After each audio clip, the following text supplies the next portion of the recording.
Assalamualaikum warahmatullahi wabarakatuh. Halo semuanya, perkenalkan nama saya Naila Salsabila. Saya merupakan salah satu mahasiswi dari Fakultas Dakwah dan Ilmu Komunikasi, Program Studi Manajemen Dakwah kelas 1E dengan NIM 12513201121.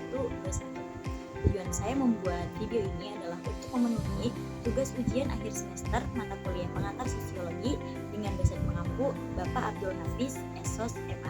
Pada kesempatan kali ini, izinkan saya untuk mempresentasikan dan memaparkan materi tentang sosiologi dengan tema mengetahui dan memahami konsep keluarga.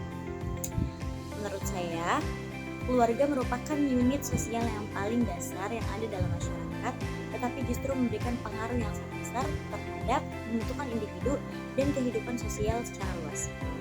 Oleh karena itu, sangat penting bagi kita mahasiswa untuk mengetahui konsep keluarga secara sosiologis dan bukan hanya sekedar normatif.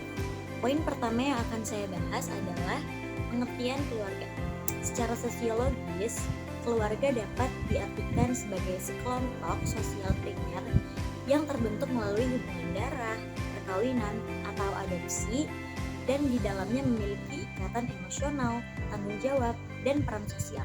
Bagi saya, keluarga itu bukan hanya sekedar tinggal satu rumah, tapi juga tentang interaksi sosial yang intens, proses pendidikan awal, serta penanaman nilai dan moral kepada individu. Dalam sosiologi, keluarga juga disebut sebagai agen sosiologi pertama. Karena apa? Karena dari keluarga lah kita pertama kali belajar tentang perilaku, moral, dan aturan sosial. Yang kedua itu ada terbentuknya keluarga. Keluarga itu terbentuk melalui beberapa cara. Yang pertama ada perkawinan, yaitu ikatan sah antara laki-laki dengan perempuan yang kemudian melahirkan unit keluarga baru. Yang kedua itu ada keturunan atau kelahiran yang memperluas struktur keluarga.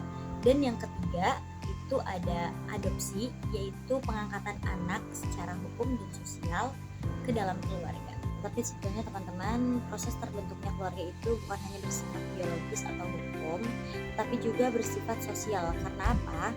Karena di dalamnya itu terdapat kesepakatan peran, lalu kemudian ada pembagian tugas, dan yang terakhir itu ada tanggung jawab antar anggota keluarga. Lalu mari kita lanjut ke poin yang ketiga, yaitu tentang tipe-tipe keluarga. Dalam kajian sosiologi, keluarga itu memiliki beberapa tipe. Di antaranya adalah yang pertama ada keluarga inti atau nuclear family, di mana keluarga ini itu beranggotakan ayah, ibu, dan anak. Biasanya tipe keluarga ini itu lebih umum atau lebih sering dijumpai di kehidupan masyarakat keluarga.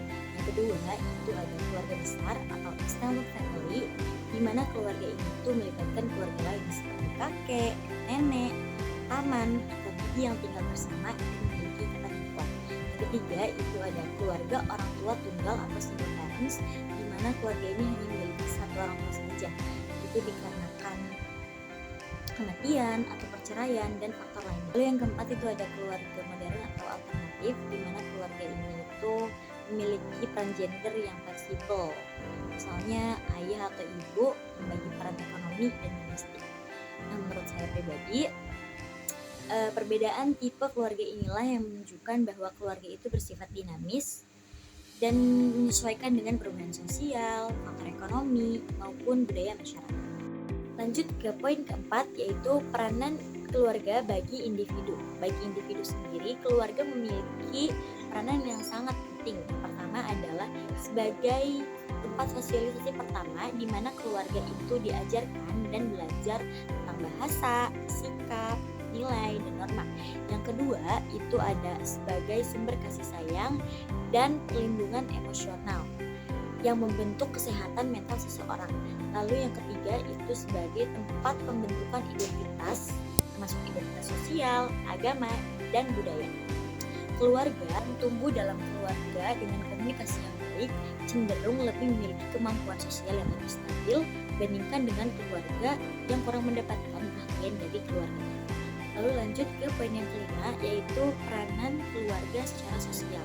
Secara sosial, keluarga memiliki peranan yang cukup penting dan sangat besar ya. Yang pertama yaitu menjaga keberlangsungan nilai dan norma. Yang kedua, menciptakan keteraturan sosial karena keluarga itu diajarkan untuk disiplin dan bertanggung jawab. Yang ketiga, sebagai fondasi masyarakat. Karena kualitas masyarakat itu sangat ditentukan oleh kualitas keluarga. Ketika fungsi keluarga melemah, maka masalah sosial seperti kenakalan remaja, kekerasan, dan disintegrasi sosial akan lebih mudah muncul. Kira-kira contoh kasus apa sih yang ada dalam kehidupan sosial? Contoh kasus yang dapat kita lihat dalam kehidupan sehari-hari, misalnya nih, ada satu keluarga yang orang tuanya itu sangat sibuk sekali bekerja sehingga anak ini kurang perhatian dari orang tuanya.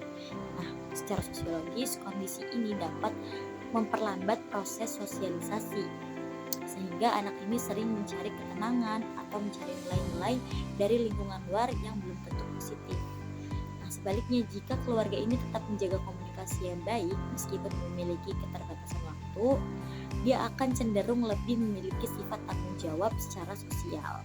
Sebagai kesimpulan, dapat saya simpulkan bahwa keluarga merupakan unit sosial dasar yang memiliki peranan penting terhadap pembentukan individu dan kehidupan sosial.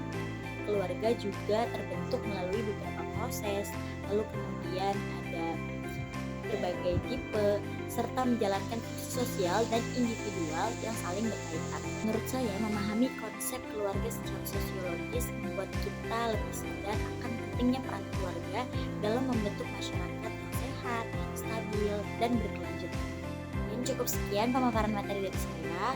Mohon maaf apabila saya melakukan kesalahan, baik sengaja maupun tidak disengaja. Terima kasih atas segala perhatiannya dan terima kasih juga sudah meluangkan waktu untuk menonton video saya. Assalamualaikum warahmatullahi wabarakatuh.